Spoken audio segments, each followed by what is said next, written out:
PowerPlay Chess, brought to you in association with Kagi. The last round of the Tata Steel Masters, so tense. Two players sharing the lead, Gukesh and Praggnanandhaa. So I'd like to show you two games. First of all, Gukesh against Erigaisi, and then I'll have a look at Keymer against Praggnanandhaa in a separate video. Okay, first of all, here we go. Gukesh with white. So, tricky situation. You know, should he go all out for a win? Should he kind of play it safe, risk a draw, and then Prag might leap over him and claim first on his own? Really tricky one. Erigaisi plays the Petrov, and yeah, I mean, that's reasonably predictable. He's played that before. And not an easy opening to prove an advantage against. Gukesh goes for Queen e2. I'm sure he would have prepared this for the World Championship match against Ding, as it's a Chinese speciality, the Petrov. Bit of a sideline, but remember Carlsen playing this in the World Championship, and well, there have been a few notable games with it. So there's a pin. Black breaks the pin and knight e3. So watch out for that tricky move, knight d5. So knight f6, knight goes back.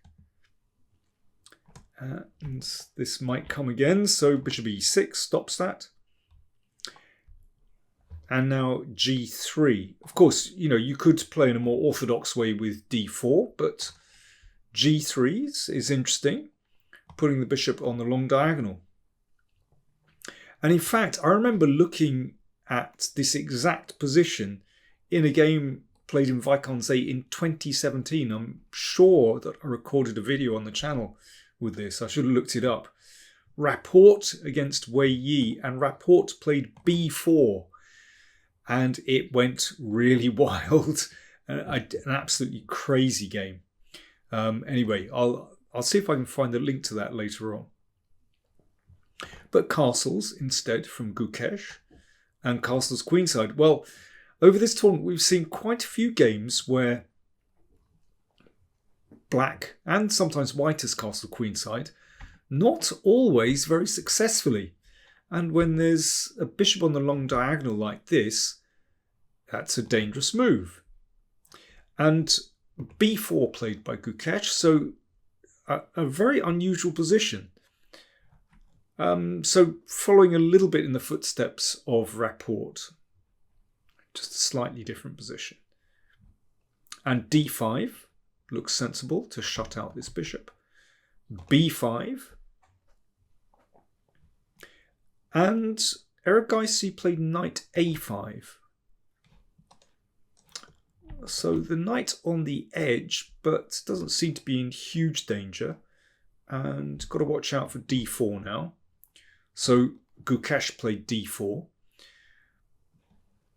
So it's a very unusual pawn structure with this pawn very far advanced. Otherwise virtually symmetrical. But it does leave that square potentially available for the knight. At the moment it's covered by this knight.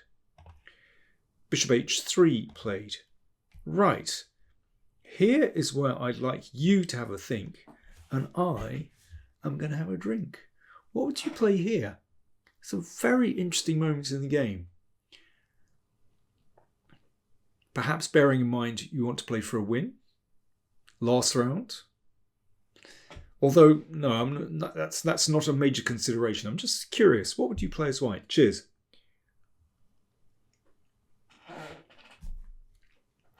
Well, first of all, white should not take this pawn because a bishop takes and knight takes. That's not good.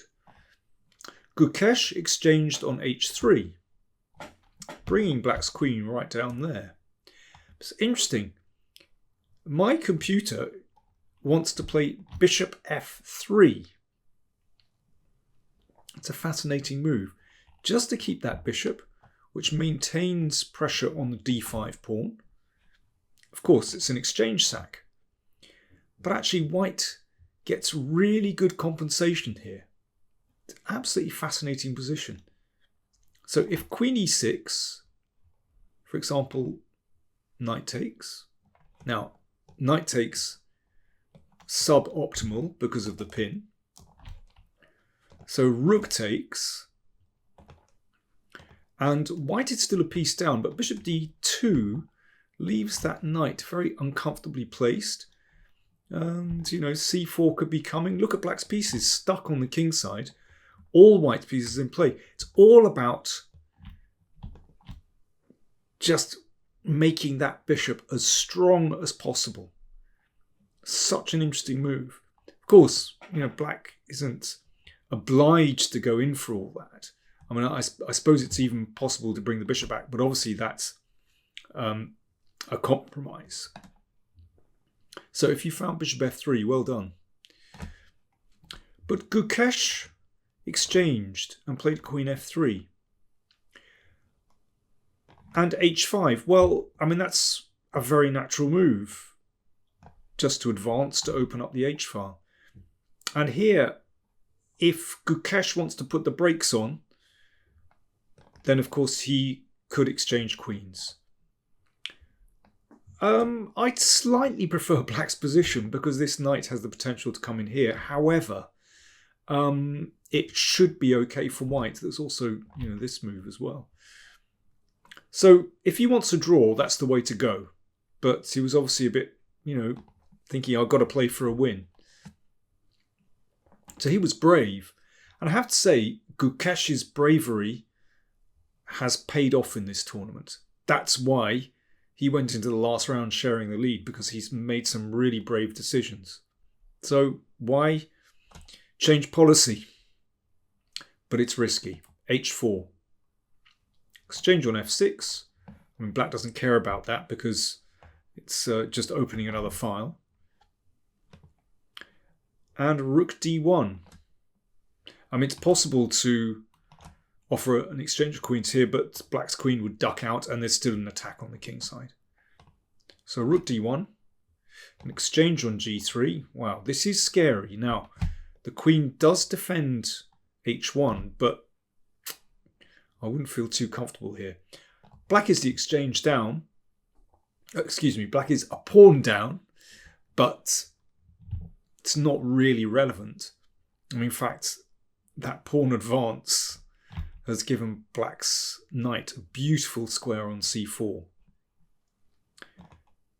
And already, this is a really unpleasant position for white. An exchange, queen g2, of course, no need to exchange queens. And rook h8. Well, this is already lost. White simply can't defend against the threats on the h-file. And this is an interesting moment. Erigaisi senses that he can go straight for the kill. A sensible move here is just to play knight d6. But knight a3. Wow. That's a crafty move. So if, let's say, rook a4, attacking both of these, knight takes b5. The knight on c3 defends the rook on d1 so that this knight can't be taken. And this is utterly lost. This knight can dive in and take this. And there are also going to be threats on the h-file. Gukesh played b6, but this is a really forlorn hope. And then he played rook a4. Knight b5 anyway. Still good. Rook d3. It just means that he can recapture with check. King b8 is good, but king d8 is even stronger because there are no checks to the king. If rook a7, queen d1, and rook h1. So f3 played, trying to shut out the queen. Queen b5, great switch, hitting the rook, threatening another check here. And that was game over.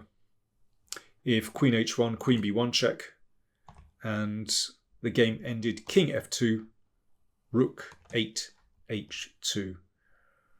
Just 31 moves, and utter disaster for Gukesh. Shocking loss. Well played by Erigaisi, seized his chance well. But, that is a last round game that smacks of exhaustion and tension. And, it was, led to Gukesh making some really poor decisions. He should have compromised and headed for an endgame. And just equalised, basically. But, he still had that illusion of that he can get something from this position, but it was just too risky. So the question was, could Pragyanananda get a draw or a win in his final game against Keymer, and that would win him the tournament? So in the next video, I'm going to show you that game, Keymer against Pragyanananda.